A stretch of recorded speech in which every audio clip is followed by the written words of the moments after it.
आकाशवाणी नागपूर. आभाराणी पटवर्धन आपल्याला प्रादेशिक बातम्या देत आहे. काही ठळक बातम्या. startupindia.gov.in या भारत संयुक्त अरब अमिरात स्टार्टअप सेतूचा प्रारंभ. पदव्युत्तर वैद्यकीय शिक्षणासाठीची नीट पीजी परीक्षा पुढे ढकलायला सर्वोच्च न्यायालयाचा नकार. डॉ. नितीन राऊत यांच्या अध्यक्षतेखाली उद्या नागपुरात जनसंवाद कार्यक्रमाचं आयोजन.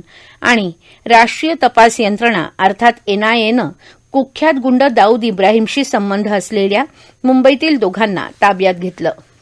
वाणिज्य मंत्री पियुष गोयल आणि संयुक्त अरब अमिरातीचे अर्थमंत्री अब्दुल्ला बिन तौक अल मर्री यांनी आज मुंबईत भारत संयुक्त अरब अमिरात आर्थिक भागीदारी परिषदेत संयुक्तरित्या startupindia.gov.in या भारत संयुक्त अरब अमिरात स्टार्टअप सेतूचा प्रारंभ केला.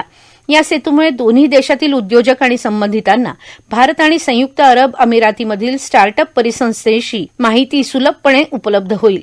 यूएईकडून अन्य कुठल्या देशासोबतचा अशा प्रकारचा हा पहिलाच सेतू असल्याचं संयुक्त अरब अमिरातीचे लघु आणि मध्यम तसंच उद्योजकता राज्यमंत्री डॉ. अहमद अल फलासी यांनी यावेळी सांगितलं. दोन्ही देशातील स्टार्टअपमधील गुंतवणूक वाढवण्यासाठी, स्टार्टअपच्या विस्तारासाठी आणि विचारांच्या आदानप्रदानासाठी हा सेतू उपयुक्त ठरेल, असं पियुष गोयल यांनी यावेळी सांगितलं. क्षमता बांधणीच्या दृष्टीनं ही सेतू उपयुक्त ठरेल, असं ते म्हणाले. केंद्रीय आदिवासी विकास मंत्री अर्जुन मुंडा यांनी काल मुंबईत राज्यपाल भगतसिंह कोश्यारी यांची भेट घेऊन राज्यात राबवण्यात येत असलेल्या आदिवासी कल्याणाच्या तसंच इतर कल्याणकारी योजनांवर चर्चा केली. केंद्रीय आरोग्य मंत्री भारती पवारही यावेळी उपस्थित होत्या. पंतप्रधान नरेंद्र मोदी यांनी आखून दिलेल्या मार्गावरून आदिवासी क्षेत्रासाठी निरंतर कार्य सुरू असल्याचं मुंडा यांनी सांगितलं. यानंतर अर्जुन मुंडा यांनी आदिवासी कल्याण मंत्रालयाच्या आदिवासी कल्याणाच्या विविध योजनांबाबत महाराष्ट्र आदिवासी कल्याण विभागाच्या वरिष्ठ अधिकाऱ्यांसोबत आढावा बैठक घेतली. नागपूर आकाशवाणीमध्ये आज काउंटडाऊन योगाभ्यास कार्यक्रमाची सुरुवात करण्यात आली.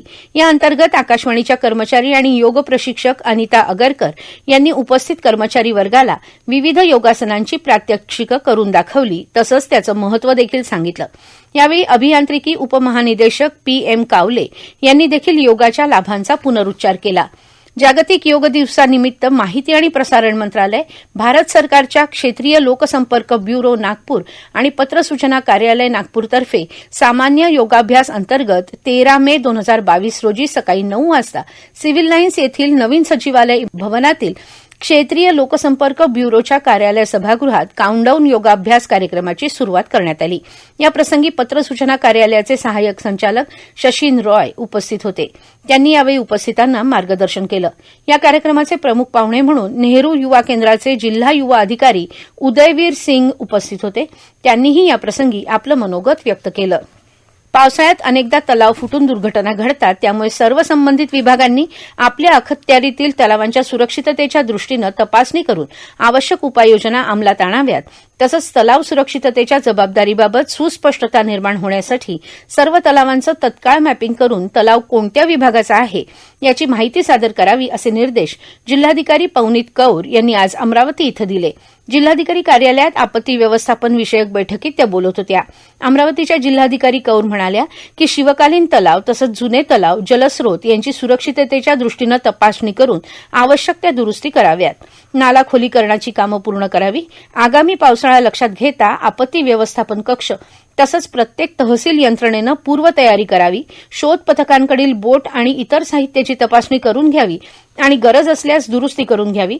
प्रकल्पांच्या ठिकाणी आपत्ती आणि व्यवस्थापन पथकांकडून मॉक ड्रिल करून घ्यावेत.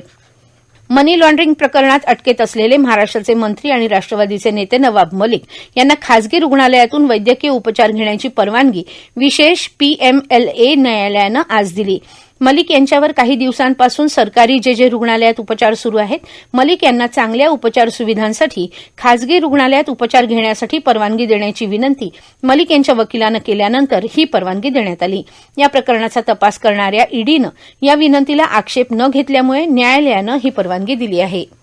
राज्य शासनाच्या कृषी विभागानं वाशिम जिल्ह्यातील आगामी खरीप हंगामात 4,06,232 हेक्टरवर पीक पेरणीचं नियोजन केलं असून यासाठी 73,000 मेट्रिक टन रासायनिक खतांची मागणी नोंदवण्यात आली आहे. त्यापैकी पहिल्या टप्प्यात 24,000 मेट्रिक टन जिल्ह्याला मिळालं आहे. शेतकऱ्यांनी केवळ एका विशिष्ट कंपनीच्या खताचा आग्रह धरू नये असं आवाहनही कृषी विभागानं केलं आहे. पदव्युत्तर वैद्यकीय शिक्षणासाठीची नीट पीजी परीक्षा पुढे ढकलायला सर्वोच्च न्यायालयानं नकार दिला आहे. परीक्षा पुढे ढकलत राहिल्यास देशात प्रशिक्षित तज्ञ डॉक्टरांची टंचाई निर्माण होऊ शकते आणि वैद्यकीय सेवेवर त्याचा विपरीत परिणाम होऊ शकतो, असं न्यायमूर्ती धनंजय चंद्रचूड आणि न्यायमूर्ती सूर्यकांत यांच्या पीठानं आदेशात म्हटलं आहे. परीक्षा प्रक्रियेत यामुळे अव्यवस्था माजेल आणि विद्यार्थ्यांचं भवितव्य धोक्यात येईल अशी भीतीही त्यांनी व्यक्त केली आहे. कोविड महामारीमुळे कोलमडून पडलेलं परीक्षांचं वेळापत्रक पुन्हा रुळावर आणण्यासाठी सरकार प्रयत्न करीत असल्याचं निरीक्षण न्यायालयानं नोंदवलं असून आपण ठरवून दिल्याप्रमाणेच परीक्षा घ्याव्या असं बजावलं आहे. या प्रादेशिक बातम्या आपण आकाशवाणीच्या नागपूर केंद्रावरून ऐकत आहात. आमच्या केंद्रावरील सर्व बातम्या ऐकण्यासाठी आणि ताज्या घडामोडी जाणून घेण्यासाठी Marathi news Nagpur all India radio या आमच्या YouTube वाहिनीला नक्की सबस्क्राईब करा. सामान्य जनता आणि प्रशासन यातील अंतर कमी होण्यासाठी पालकमंत्री डॉ. नितीन राऊत यांच्या अध्यक्षतेखाली उद्या 11 वाजता जिल्हाधिकारी कार्यालयातील बचत भवन इथं पहिल्या जनसंवाद कार्यक्रमाचं आयोजन करण्यात आलं आहे. कोणतीही समस्या असो, अगदी महानगरपालिकेपासून तर जिल्हाधिकारी कार्यालयापर्यंत आणि नगरपंचायतपासून जिल्हा परिषदेपर्यंत या जनसंवाद कार्यक्रमात जनतेला थेट पालकमंत्र्यांशी संवाद साधता येणार आहे. जिल्हास्तरीय वरिष्ठ अधिकाऱ्यांच्या उपस्थितीत नागरिकांच्या समस्यांचं निराकरण करण्यात येणार आहे. नागरिकांनी या संधीचा फायदा घ्यावा, लोकशाहीमध्ये असलेल्या अधिकाराचा वापर करावा आणि आपले प्रश्न या व्यासपीठावर सोडवून घ्यावेत, असं आवाहन पालकमंत्र्यांनी केलं आहे. सर्वच महानगरपालिका पैसा गोळा करणाऱ्या एजन्सी बनल्या असून अकोला महापालिकाही त्याला अपवाद नाही. पैसा गोळा करून तो मोठ्या निवडणुका लढवण्यासाठी पक्षाला पाठवला जातो. हे चित्र सगळीकडे आहे असा आरोप आम आदमी पक्षाचे महाराष्ट्र प्रभारी दीपक सिंगला यांनी अकोल्यातील शासकीय विश्रामगृह इथं आयोजित पत्रकार परिषदेत केला. भ्रष्टाचाराचं हे चित्र बदलण्यासाठी आप कटिबद्ध असल्याचंही सिंगला यांनी सांगितलं. गडचिरोली जिल्ह्यात काल 2 जहाल नक्षल्यांनी पोलिसांपुढे आत्मसमर्पण केलं. कोलू उर्फ विकास उर्फ सुकांत विनोद पदा आणि राजे उर्फ डेबो जयराम उसेंडी अशी त्यांची नावं आहेत. दोघांवरही खून, चकमक आणि दरोड्याचे गुन्हे दाखल आहेत. शासनानं कोलू पदावर 8 लाख तर राजे उसेंडी हिच्यावर 4 लाख रुपयांचं बक्षीस जाहीर केलं होतं, अशी माहिती पोलीस अधीक्षक अंकित गोयल यांनी दिली. चंद्रपूर जिल्हा कारागृह इथं जिल्हा सामान्य रुग्णालय आणि टाटा कॅन्सर केअर प्रोग्राम चंद्रपूरतर्फे विशेष कर्करोग जनजागृती कार्यक्रम आणि तपासणी शिबिराचं आयोजन करण्यात आलं होतं. कर्करोग जनजागृती कार्यक्रम आणि तपासणी शिबिरामध्ये कारागृहातील 540 महिला आणि पुरुष कैद्यांची तपासणी करण्यात आली. आरोग्य शिबिरात टाटा कॅन्सर केअर प्रोग्राम आणि जिल्हा सामान्य रुग्णालयाचे डॉक्टर्स, परिचारिका, दंतचिकित्सक यांच्यामार्फत कैद्यांची तपासणी करण्यात आली. तसंच रक्तदाब, मधुमेह, मुख, स्तन आणि गर्भाशय कर्करोगाची तपासणी करण्यात आली. शेती करणं हा फक्त तोट्याचा व्यवसाय या नकारात्मक दृष्टीनं काळ्या मातीकडे पाहणाऱ्यांसमोर योगेश ज्ञानेश्वर ठाकरे या प्रयोगशील ध्येयवेड्या तरुण शेतकऱ्यानं एक आदर्श निर्माण केला आहे. योगेशनं शेतात आधुनिक शेती तंत्रज्ञानाचा वापर करत शेतात नवनवीन पिकं घेण्याचे यशस्वी प्रयोग सुरू केले आणि सुरुवातीला त्यांनी केळी आणि झेंडू फुलं लागवड केली. त्यातून त्यांना भरघोस उत्पन्न मिळाल्यानं त्यांचा आधुनिक शेतीत आत्मविश्वास वाढला. यंदा त्यांनी 1 एकर शेतात टरबूज लागवडीतून लाखोंचं उत्पन्न हाती घेत कमी क्षेत्रफळात टरबूज उत्पादनाचा यशस्वी प्रयोग करून दाखवला आहे. धान पिकाला पाणी देण्यासाठी शेतावर गेलेल्या एका 35 वर्षीय महिलेला वाघानं ठार केल्याची घटना आज सकाळी 7 वाजताच्या सुमारास गडचिरोली जिल्ह्याच्या आरमोरी तालुक्यातील अरसोडा गावानजीक घडली. घटनेची माहिती मिळताच वनाधिकाऱ्यांनी घटनास्थळी जाऊन पंचनामा केला. शिवसेनेचे आमदार रमेश लटके यांच्या पार्थिवावर आज शासकीय इतमामात अंत्यसंस्कार करण्यात आले.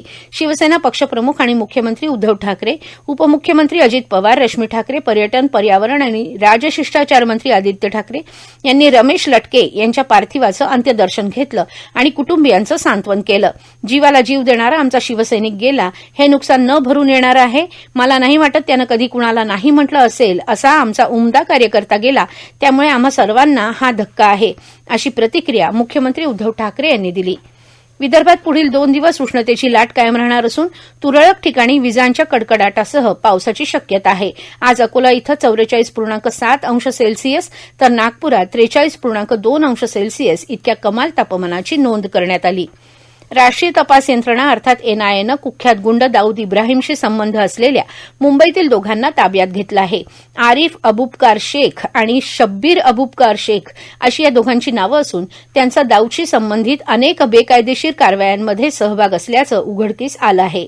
पाकिस्तानातून आंतरराष्ट्रीय गुन्ह्यांची सूत्र हलवणारे तसंच भारतामध्ये अतिरेकी कारवाया करणं, मादक द्रव्य पुरवणं आणि तस्करी करणारे शकील शेख आणि छोटा शकील यांच्याशी या दोघांचे जवळचे संबंध असल्याचं उघडकीस आलं आहे. आकाशवाणी नागपूर केंद्रावरील प्रादेशिक बातमीपत्र संपलं. नमस्कार.